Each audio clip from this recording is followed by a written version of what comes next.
Update. My 31 female best friend 32 female is telling me that my boyfriend 34 male cheated with her, but it says that she's lying. How do I get to the truth and then salvage whichever one of these relationships is worth saving? Original post. I've been best friends with Becca since 2010. We were college roommates, and then after we graduated, we still lived together up until I moved in with my boyfriend Nate in 2019. One thing about Becca is that she's always had a drinking problem for as long as I've known her, and she's done stuff while drunk that has sometimes caused problems in our friendship. She does try to stay sober, but every few years something will happen to make her start drinking again, which is what happened earlier this summer. So last Saturday, Becca called me because she was drunk somewhere and needed a ride home. I couldn't go pick her up because I had flu, and I was in cold medicine, so Nate went to get her instead. A couple of days after that, I started noticing that Nate was being weird with his phone. Normally, he leaves it out on a coffee table if we're watching TV or whatever, but he started putting it face down, so I couldn't see what notifications he was getting. My first thought was that he was trying to plan a surprise. And because of the timing, I thought that maybe Becca was helping him. Yesterday, I saw Becca. I told her that Nate was being sneaky all of a sudden, and asked her if he said anything about maybe proposing soon. She asked me if I looked through his phone, and I said no. Becca started crying and told me that she and Nate hooked up in his car that night that he came to pick her up. Her excuse was that she was really drunk and didn't fully know what she was doing. She said she'd been texting him since, telling him that he needed to tell me what happened or else she was going to. I asked Becca to show me the texts, but they were all in the app Signal, which deletes messages after a day. So all I could see was that she and Nate had a chat thread, but nothing that they said. I told her to text Nate in front of me, so I could see what he said. And she did, but we got no read receipt and so no response at all, so it didn't prove anything. I asked Becca if she was sure she wasn't so drunk that she maybe imagined it, or thought a dream was real, and she absolutely lost it on me. I said that she knows that she's horrible when she drinks, but that she's not freaking delusional, and she doesn't make things up. She said that I could believe her or not and it's my choice, but she was telling me the truth. I just said I needed to go home and talk to Nate. So when I got home, I confronted Nate with what Becca had said, and he acted shocked and denied that anything like that happened at all, and said he didn't know why I should think so or say so. He said that he had just given Becca a ride home, and the only thing that happened was that they talked about how he and I had been together for a long time and how we should get married already.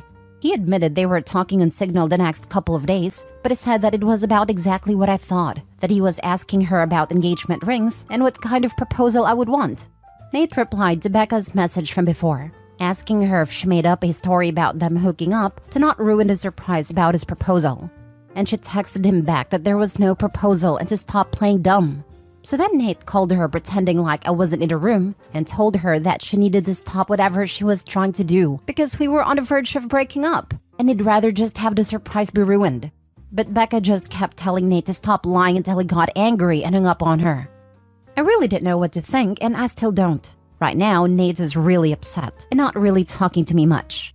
He says that it's bad enough that Becca acted insane and ruined his plan to propose, but it's even worse that I believed her lies even a little and would think that he would ever cheat on me. Becca texted me saying she was sorry, but otherwise I haven't talked to her either. I don't want to think that Nate would cheat on me or that he'd take advantage of Becca if she was that drunk, but I feel like I can't be 100% sure because I've known Becca for 13 years, and I also just can't believe that she'd lie to me about something this important. And I know that she does have a drinking problem, so I can believe that she'd sleep with my boyfriend if she was drunk out of her head. She's done some pretty awful things in the past when she's drunk. I don't want to wrongly accuse Nate of something he didn't do, but I don't want to be an idiot. Now for the top advice before reading the update. What else has Becca done to you while drunk? I feel like more past context is needed. Does she normally black out? Forget things? Misread situations? Has she hooked up with a past partner? Hit on guys you like? Please provide more background. The fact that they're using Signal to communicate definitely makes me think it's something sketchy and not some innocent thing. I am 60% believing her, but please provide additional details. So in the past when she's been drunk, Becca's blacked out and started fights with me and other people. She'll say really out of line, insulting things. She's kicked people out of our apartment because she didn't remember inviting them in. She's accused me of stealing clothes from her because I was wearing an outfit that looked like something that she owned. That kind of thing. She's never hooked up with anyone that I was dating, but she's definitely hooked up with guys that she knew I was interested in. Wow, that's tough. I'm sorry you're in this situation, because she seems like a total unreliable narrator. But also your boyfriend doesn't seem like he's acting that trustworthy either. What's your gut feeling? I don't know. I really don't think that Nate would cheat, but I just can't imagine that Becca would completely make this up. Both of their stories somewhat make sense to me, but I don't know. I don't know why Becca would be saying this if it wasn't true, but I'm afraid of deciding I definitely believe her and then having her later realize she forgot she hooked up with somebody else that night or something. From a new device, you can add the app and recover up to 30 days of messages by hitting the Restore Recover after being prompted with your 30-digit passphrase. Remember, nothing is deleted from servers. All your stuff is out there. I don't care what app you use. There is no such thing as privacy on a smartphone or computer for the average user. Now for the update. So on Thursday night, after I got everyone's advice, I told Nate that I had found out a way to recover deleted messages from Signal. He immediately took out his phone and opened the app and asked me to show him how to do it. So I already thought that must mean he was telling me the truth because he didn't panic or hesitate at all. Which was good, because when I tried to download Signal on my old phone, it turned out that it's too old to support the current version of the app, so it wouldn't work. Nathan asked me if we were going to have to go out and buy a new phone for me to believe that he was telling me the truth, and he said that he was willing to do it if that's what it would take. I told Nate it wasn't that I didn't believe him, I just wanted to have some proof, because I just couldn't understand why Becca would lie about it. Nate said that she would lie about it because she's a freaking crazy drunk witch. And there's literally no way for a non-crazy person to understand why she would do anything. And once the messages prove that, he didn't ever want me talking to her again. Then his had to get up because if we were going to go to the Verizon store, we had to get there before it closed.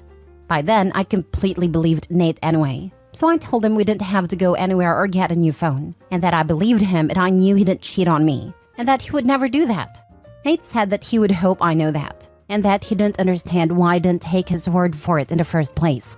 I started trying to explain why I didn't want to just immediately dismiss what Beck had said happened, but Nate said that he really couldn't listen to that right now.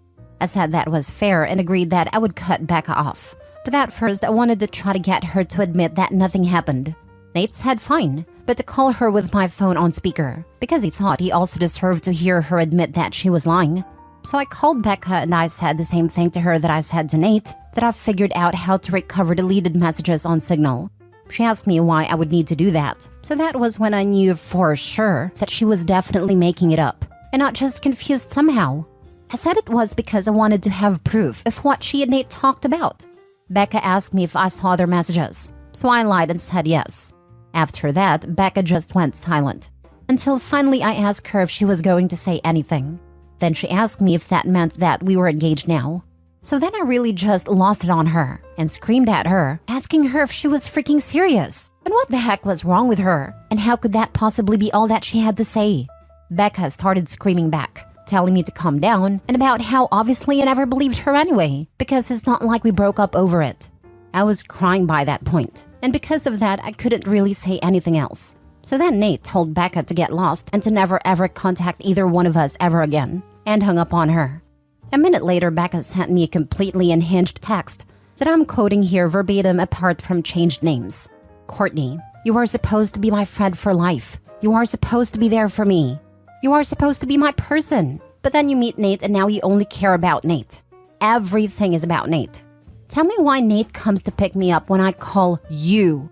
I called you, not your precious freaking Nate. I only want you to see how messed up this is. But do you? No, of course you don't. Of course you choose Nate over me like you always do, and like you always will. You pretend to care about me, but I can see you don't care. It is pathetic, Courtney. You are a pathetic woman who would choose a man over a friend. Since you have to have your sweet, perfect little baby Nate do it for you, I will. Goodbye, Courtney. Is that what you want? Goodbye forever. I hope you got what you freaking want. There were the 3 dots after that showing she was still typing more, but I blocked her before she sent it. I don't care about anything else that she has to say. I'm sure it's all just going to be more BS about why this is my fault, or justifications about why what she did wasn't that bad and I should forgive her. I know Nate is probably right, and there's no non-crazy logic behind why Becca would stoop to doing something like this. But obviously, I've still been thinking about it, And my best guess is that whoever said that Becca still blames me and Nate, apparently mostly Nate, for her being a drunk mess who can't get her life together, is right. It seems like she somehow thought that if she said she hooked up with Nate, I'd break up with him, but still wants to be friends with her and then everything would magically be fixed. As far as stuff with Nate, I asked him if he thought he could ever forgive me for doubting him, and he said that since I came to my senses and I cut Becca off, he guesses we can try to put it behind us. I don't think he's still going to propose anytime soon. After this, I probably wouldn't if I was him. And from what Nate said, he didn't actually do any planning yet other than asking Becca about rings, and if I'd think a public proposal was tacky or not. All he was doing so far was trying to get ideas without me knowing he was talking to her about it. So just based on that, I think probably it's not going to happen for a while if it still does at all. Also, thanks to everyone for the advice and support. I know I didn't respond to many comments, but I really did appreciate everyone who cared enough to want to help. Wow, this is a perfect example of how drugs and alcohol affects behavior and logical thinking. BFF thought admitting to sleeping with your serious boyfriend would result in a positive or a win for her. Sorry this is going to delay your future with Nate, but hopefully with a bit of time behind you, everything will be back on course. Maybe invest in some security devices like cameras and rape alarm in case Becca approaches. I'm guessing you haven't seen the last of her. I'm sure she won't just go away. I'm already expecting her to try to get our other friends to get in the middle of everything as soon as she figures out she's actually blocked. And I'm not just ignoring her. I hope she won't try to do anything else, but I guess at this point I really can't know with her. I'm hoping things are okay with Nate. I think in a while they will be. I would get out ahead of that. Message your mutual friends and explain the basics of what happened. Tell them you're not asking them to take sides or cut her off, but you expect that she will try to get to you through them and you're asking them to respect your decision to end that friendship. I have something like that drafted. I just know that once I send it, everyone is going to want to talk to me about it, and I'm just not looking forward to it. I'll do it pretty soon though. It sounds like you are the most patient one of her friends regarding her drunken mishaps. I'm sure your other friends will be on your side once you explain her lies.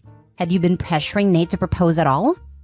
Not even. We've talked about it a little just because I'm getting into my 30s and whatever, but to be honest, getting married isn't even that big a deal to me. Or to Nate either, I don't think. I actually somewhat have the impression that Becca bringing it up made Nate think that I had said something to her. So that's why he decided to ask now. But obviously this doesn't seem like the best time for conversation about it. So that's just my feeling.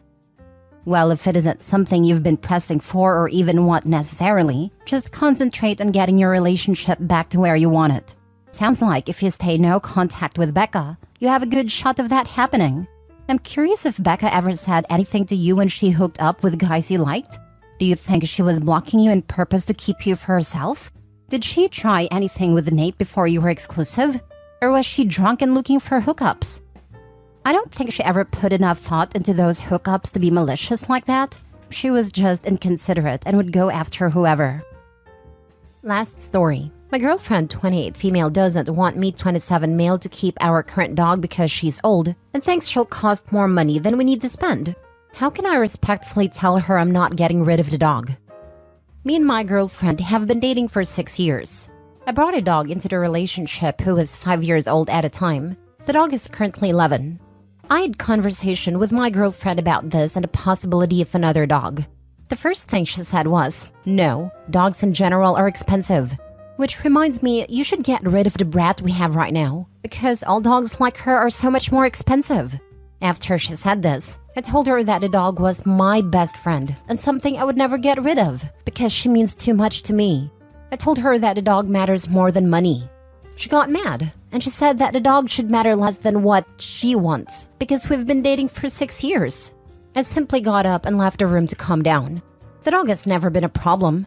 She hasn't had to do anything with her other than feed her at night when I'm at work. The dog hasn't ever been a problem in the time we've been dating. She's mostly lazy, and the most she does is a daily walk that my girlfriend hasn't ever had to do. I've owned this dog for longer than we've been dating, and this dog gave me the love that I wasn't able to get from anyone. How can I tell my girlfriend that I'm not going to get rid of the dog? I don't want to cause more problems than needed, but I do care about my girlfriend, and I don't want to lose her because of something as stupid as this. Now for the advice. How can I tell my girlfriend that I'm not going to get rid of the dog? You tell her straight. I'd be concerned at this point about how she treats your dog when you're not around. To word this in the gentlest way possible, I don't suppose it's with kindness. I seriously think you need to walk away with your dog. Yeah, I would seriously be concerned that one day you're gonna come home to find your dog gone, with your girlfriend saying, "Gosh, he must gotten out and run away, I guess," and not knowing if she actually drove him 100 miles away and abandoned him in the woods, or took him to a vet and had him put down. How about getting rid of the girlfriend? Like, for real, why you want be together with someone who wants to throw away an animal when I could get ill and cost money? What will happen when you get ill and cost her money? Or a child? She's unemployed, so I would be caring for myself with my own money. And we've talked about the children thing before, but she believes children are more important than animals, says they're a lifelong responsibility. You should get rid of her, because unemployed girlfriends are more expensive. Edit. Thank you everyone for the advice. I didn't think there would be so many people helping with this. I have decided, when I have time, to get rid of the girlfriend. I can't be with someone who, like many of you have said, who will not care for me when I'm old and sick with her, or who will divorce and leave me when our children turn out to be too expensive. Me and Pupper will live our best life without that weight on our shoulders.